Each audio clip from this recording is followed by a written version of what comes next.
Episode की शुरुआत में हमें पहाड़ों के ऊपर एक सुंदर सा गांव दिखाया जाता है, जिसके अंदर बहुत सारे सुंदर घर और इमारतें बनी हुई हैं। असल में ये एक सेक्ट है जिसका नाम टैंग मैन है। अब फिर हमें इस सेक्ट के बाहर वाले जंगल में एक नौजवान को दिखाते हैं जो कुछ एल्डर से बचते हुए भाग रहा था। एल्डर्स उसको पकड़ने की कोशिश कर रहे थे और उस पर अटैक भी कर रहे थे, लेकिन वो नौजवान सभी अटैक से बचता हुआ आगे बढ़ रहा था। और ये बात एल्डर्स को बहुत शॉक करती है, क्योंकि वो एल्डर्स इतने शक्तिशाली थे कि उनके अटैक से बचना नामुमकिन सा ही होता था। नौजवान का नाम टैंग शैन है और अब भागते भागते आगे एक खाई आ जाती है और अब टैंग शैन रुक जाता है। और यहाँ से हमें ये पता चलता है कि टैंग शैन ने सेक्ट लाइब्रेरी के अंदर घुसकर सीक्रेट टेक्निक सीख ली थी। ऐसा करना मना था और अब इसकी सजा में टैंग शैन को मृत्यु दंड दिया जाने वाला है। वहाँ टैंग शैन जो अपने असूलों का पक्का था और उसे ये पता था कि इसकी सजा मृत्यु दंड ही है, इसीलिए वो खुद अब सुसाइड करने का ही डिसाइड करता है। और साथ ही साथ उन्हें ये भी बताता है कि उसने इस सीक्रेट टेक्निक को किसी और को नहीं बताया है और सारी टेक्निक्स उसके कमरे में ही हैं।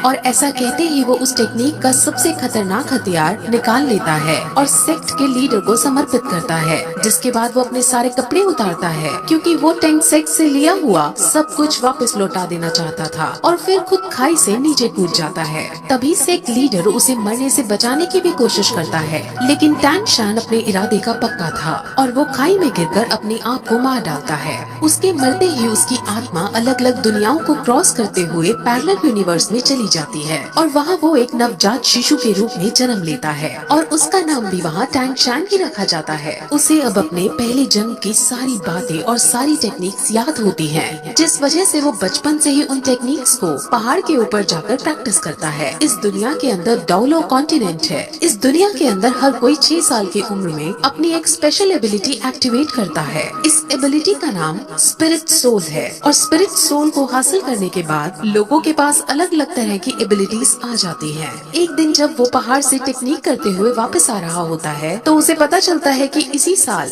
नए बच्चों की एबिलिटी जगाने के लिए एक स्पिरिट मास्टर उनके गांव में आ रहे हैं। इस स्पिरिट मास्टर का नाम सु यू ताओ है और ये रैंक 26 का स्पिरिट ग्रैंड मास्टर है। असल में यहाँ की कल्टीवेशन 1 से 100 में बनती है और इनमें 1 से 10 की रैंक वाले को ट्रेनी कहते हैं, 10 से 20 वाले को स्पिरिट मास्टर कहते हैं, 21 से 30 वाले को स्पिरिट ग्रैंड मास्टर कहते हैं, 31 से 40 वाले को स्पिरिट एल्डर कहते हैं। और ऐसे ही इनकी रैंक के अनुसार ये बनते हैं और इनके बारे में हमें अब आगे पता चलेगा। अब सब बच्चों की एबिलिटीज जगाने के लिए इस गांव का चीफ सारे बच्चों को इकट्ठा करता है। अब गांव के सारे बच्चे एक साथ इकट्ठा होकर एक बिल्डिंग में जाते हैं, जहां पर स्पिरिट मास्टर एक एक करके उनकी एबिलिटीज को जगाता है।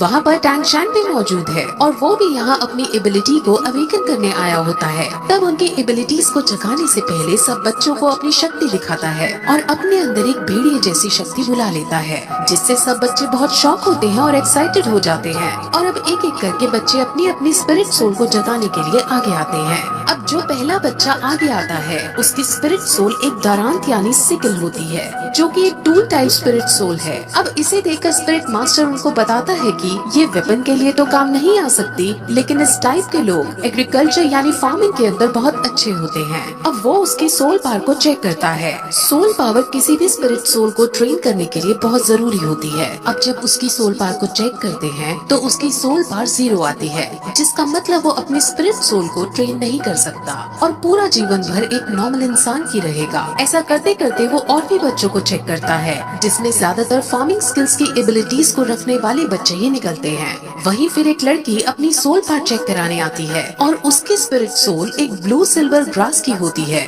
ब्लू सिल्वर ग्रास बहुत कॉमन ग्रास है और इसकी कोई स्पेशल एबिलिटी भी नहीं होती और इस टाइप के स्पिरिट सोल को सबसे बेकार स्पिरिट सोल माना जाता है और ये बहुत कमजोर होती है। अब इसके बाद हमारा मेन कैरेक्टर जिसका नाम टैंग शैन है वो आगे आता है और अपना सीधा हाथ बढ़ाकर कंसंट्रेट करता है और उसके हाथ से भी ब्लू सिल्वर ग्रास बाहर आती है, लेकिन तभी उसके उल्टे हाथ में भी कुछ होने लगता है और वहाँ पर हमें एक हथौड़ा दिखता है जिसे वो मुंह बंद करके छुपा लेता है। अब इसके बाद स्पिरिट मास्टर टैंग शैन की सोल पावर चेक करता है और उसकी सोल पावर 10th लेवल पर होती है और ये बहुत रेयर कंडीशन होती है। असल में जिन लोगों की सोल पावर अवेकनिंग के वक्त फुल यानी 10th लेवल की होती है तो उन्हें बॉर्न विद सोल पावर यानी कि इनेट सोल पावर का दर्जा दिया जाता है और ऐसे लोग बहुत ही काम के होते हैं। ऐसे लोग बहुत ताकतवर बनते हैं और लाइफ में बहुत आगे तक जाते हैं। अब स्पिरिट मास्टर उसे बताते हैं कि अवेकन होने के बाद सोल पावर की 10th लेवल सबसे हाईएस्ट लेवल होती है, जिस पर अब टैंग चैन ये पूछता है कि क्या हम इसके आगे नहीं जा सकते, यानी क्या इसके आगे ट्रेन नहीं कर सकते, जिस पर मास्टर उसे समझाते हैं कि इससे आगे ट्रेन करने के लिए हर 10th लेवल के बाद एक स्पिरिट रिंग हासिल करने की जरूरत होती है। स्पिरिट रिंग हासिल करने के बाद ही हम 10th लेवल से आगे बढ़ सकते हैं। बिना स्पिरिट रिंग के हासिल किए कोई आदमी कितना भी ट्रेन क्यों न हो वो 11th लेवल पर नहीं पहुंच सकता। अब टैंग चैंग उससे ये पूछता है कि क्या तुम्हारे पास 2 स्पिरिट रिंग है, क्योंकि मास्टर की रैंक 26 है और उसे 10th लेवल और 20th लेवल को पार करने के लिए एक स्पिरिट रिंग की जरूरत पड़ी थी।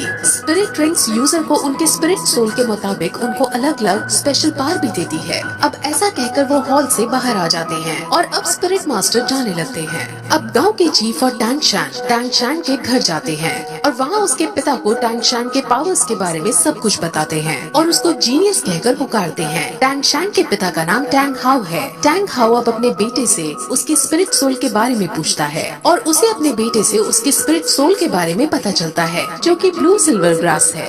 अब ये सुनकर उसका पिता शॉक होता है, क्योंकि उसे पता था कि उसके बेटे की स्पिरिट सोल तो क्लियर स्काई हैमर होनी चाहिए। इस लाइन से आप कंफ्यूज ना हो, इसके बारे में डिटेल में आगे बताया जाएगा। अब गांव के चीफ ये चाहते थे कि टैंग शैन शहर की एक एकेडमी में जाकर ट्रेनिंग करे, लेकिन टैंग हाउ साफ मना कर देता है। अब क्यों मना किया है ये भी हमें आगे पता चलेगा।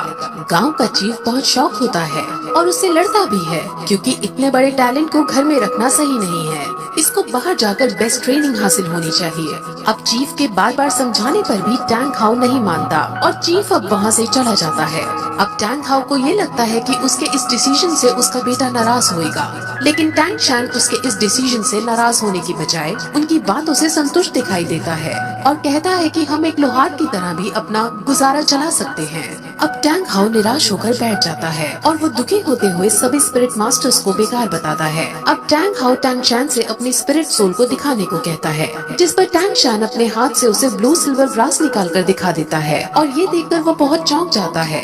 लेकिन तभी टैंग शैन उसे अपनी एक और स्पिरिट सोल के बारे में बताता है और अपने दूसरे हाथ से क्लियर स्काई हैमर को बाहर निकालता है। अब ये देखकर टैंग हाउ को कुछ याद आता है कि कैसे कुछ साल पहले वो और उसकी वाइफ कुछ लोगों से बचकर भाग रहे थे और उसकी वाइफ अपने पति और अपने बच्चे को बचाने के लिए खुद को सैक्रिफाइस कर देती है। और अब यहाँ से हमें पता चलता है कि उसकी वाइफ की स्पिरिट सोल भी ब्लू सिल्वर ग्रास होती है। अब फिर टैंग हाउ अपने बेटे की डबल स्पिरिट सोल को देखकर उसे गले लगा लेता है और उसे अब एक बात समझाता है और कहता है कि तुम हमेशा अपने उल्टे हाथ के हैमर से अपने सीधे हाथ की ग्रास को प्रोटेक्ट करना। अब इसके बाद टैंग हाउ टैंग शैन को लेकर काम सिखाने लगता है और उसको इस काम की अलग अलग टेक्निक सिखाता है और इन सभी टेक्निक्स की मदद से टैंग शैन अब अपने पिछले जन्म की मेमोरीज का यूज करता है और उनकी मेमोरीज से वो कुछ हिडन वेपन्स बनाता है। अब अगले दिन टैंग हाउ अपने बेटे को शहर जाकर ट्रेनिंग करने की इजाजत दे देता है और साथ में ये भी कहता है कि वहाँ तुम अपना खर्चा लोहार का काम करके चला लेना, लेकिन शहर पढ़ने जाने के लिए टैंग हाउ उसके सामने कुछ शर्तें रखता है। वो उसे कहता है कि तुम कभी भी अपनी हैमर स्पिरिट में कोई भी स्पिरिट रिंग ऐड नहीं कर सकते। दूसरी शर्त पे उसे वो कभी भी अपनी हैमर स्पिरिट सोल को दिखाने के लिए मना करता है और साथ ही साथ किसी को भी अपना ये रहस्य कि उसके पास 2 स्पिरिट सोल हैं बताने से मना करता है और जब तक उसकी जान पर ना आए तब तक वो उसे हैमर स्पिरिट का भी इस्तेमाल करने से मना करता है। अब इन शर्तों पर एग्री करके टैंग शैन अपने सफर पर निकल जाता है। वो अब गाँव के चीफ के पास जाता है और अब दोनों शहर के बड़े स्कूल में एडमिशन करवाने के लिए निकल जाते हैं। अब वो दोनों रास्ता पूछते हुए स्पिरिट मास्टर एकेडमी की तरफ जाते हैं, जहाँ पर उन्हें गेट कीपर रोक लेता है। अब चीफ उसे अपना पास दिखाता है जो उसको स्पिरिट मास्टर ने दिया था। गेट कीपर उस पास को चेक करता है और इस पास को वो फेक समझता है, क्योंकि इस पास पर ब्लू सिल्वर ग्रास लिखा था, लेकिन साथ ही साथ सोल पावर को 10 रैंक का भी बता रखा था। अब ब्लू सिल्वर ग्रास का होना और 10th रैंक का होना ऐसा बहुत रेयर कंडीशन में ही पॉसिबल है और जिस छोटी जगह से ये लड़का आया है वहाँ पर इस रेयर चीज का होना पॉसिबल नहीं है। अब चीफ और गेट कीपर की बहस होने लगती है और उनकी बहस इस कदर पहुँच जाती है कि गेट कीपर चीफ पर हाथ उठा देता है, लेकिन तभी टैंग शैन उसके हाथ को पकड़ लेता है और उसको नीचे गिरा देता है। टैंग शैन को बहुत गुस्सा आ चुका था और वो उसे मारने के लिए अपना हिडन वेपन एक्टिवेट कर देता है, लेकिन तभी एक आदमी वहाँ आता है और उन्हें रोकने की कोशिश करता है। इस आदमी को यहाँ पर सभी लोग ग्रैंड मास्टर कहते हैं और वो उनकी लड़ाई बंद करवाने के बाद उसको अंदर एडमिशन के लिए ले जाता है।